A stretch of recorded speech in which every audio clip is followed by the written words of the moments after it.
হরে কৃষ্ণ সুধী ভক্তবৃন্দ, আশা করি সকলে ভালো আছেন। আপনাদের মঙ্গল কামনায় আবার নতুন একটি পর্ব নিয়ে হাজির হলাম। এ পর্বে আমরা আলোচনা করব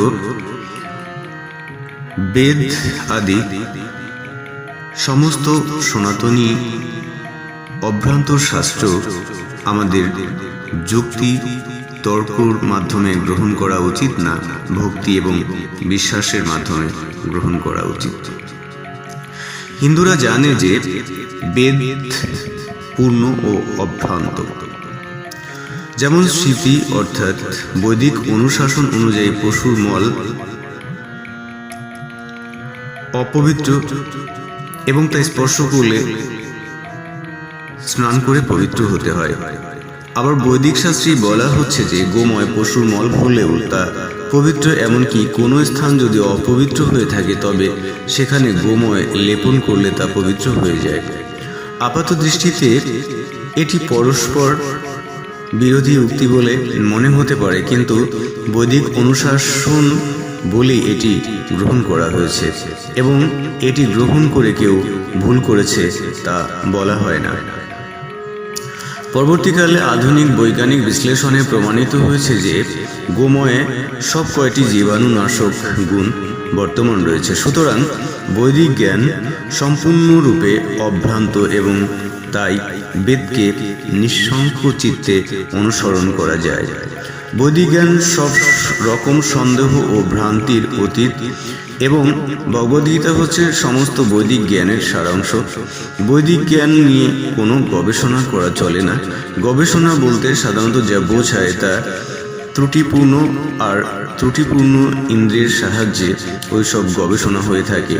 ত্রুটিহীন অভ্রান্ত জ্ঞান আমাদের ভগবদ্গীতা থেকে গ্রহণ করতে হবে, যার উৎস হচ্ছেন স্বয়ং ভগবান শ্রীকৃষ্ণ এবং যা গুরু শিষ্য পরম্পরাক্রমে সম্পূর্ণ অপরিবর্তিতভাবে প্রবাহিত হচ্ছে।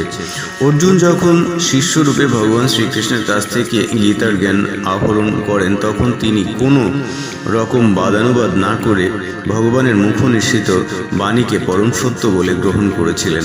ভগবদ্গীতাকে আংশিকভাবে গ্রহণ করা চলে না। আমরা বলতে পারি না যে ভগবদ্গীতার একটি অংশ আমরা গ্রহণ করব আর বাকিটা গ্রহণ করব না। ভগবদ্গীতার বাণীর সম্পূর্ণ অপরিবর্তিতভাবে খেয়াল খুশি মতো বাদ না দিয়ে মন গড়া ব্যাখ্যা না করে আমাদের গ্রহণ করতে হবে। ভগবান শ্রীকৃষ্ণ অর্জুনকে যেভাবে তা বলেছিলেন ঠিক সেভাবেই ভগবদ্গীতার যথাযথ নির্দেশ আমাদের গ্রহণ করতে হবে। আমাদের সব সময় মনে রাখতে হবে গীতা হচ্ছে বৈদিক জ্ঞানের পূর্ণ প্রকাশ। বৈদিক জ্ঞান এই জড় জগতের জ্ঞান নয়, এর প্রবর্তক হচ্ছেন ভগবান স্বয়ং। তাই বেদের জ্ঞান হচ্ছে দিব্য জ্ঞান। অপ্রাকৃত উৎস থেকে বৈদিক জ্ঞান গ্রহণ করতে হয় এবং এর প্রথম বাণী নিঃসৃত হয়েছিল স্বয়ং ভগবানের কাছ থেকেই। ভগবানের মুখনিসৃত বাণীকে বলা হয় অপৌরুষেয়, তাই বেদের আরেক নাম অপৌরুষ।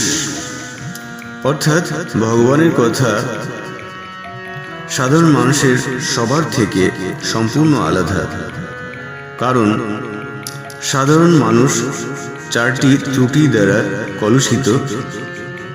ত্রুটি চারটি হল: 1 ভ্রম, 2 প্রমাদ, 3 বিপ্রলিপ্সা ও 4 করুণাপাটল। ভ্রম হচ্ছে সাধারণ মানুষ অবধারিতভাবে ভুল করে। প্রমাদ হচ্ছে সে মায়ার দ্বারা আচ্ছন্ন। বিপ্রলিপ্সা হচ্ছে সে অন্যকে প্রতারণা করে এবং করুণাপাটল হচ্ছে সে তার ত্রুটিপূর্ণ ইন্দ্রিয়ের দ্বারা সীমিত। এই সমস্ত ত্রুটি থাকার ফলে মানুষ সর্বোপরি ব্যাপ্ত পরম জ্ঞান গ্রহণ করতে ও প্রদান করতে অক্ষম। তাই আমরা বৈদিক আদি অভ্রান্ত শাস্ত্রের গ্রহণের বিষয়ে কোনো এক্সপেরিমেন্ট বা পরীক্ষা নিরীক্ষা নয়, তা ভক্তি এবং বিশ্বাসের দ্বারাই আমাদের গ্রহণ করা বাঞ্ছনীয়। তো পরবর্তীতে এরকম পর্ব নিয়ে আবার আপনাদের সামনে হাজির হব।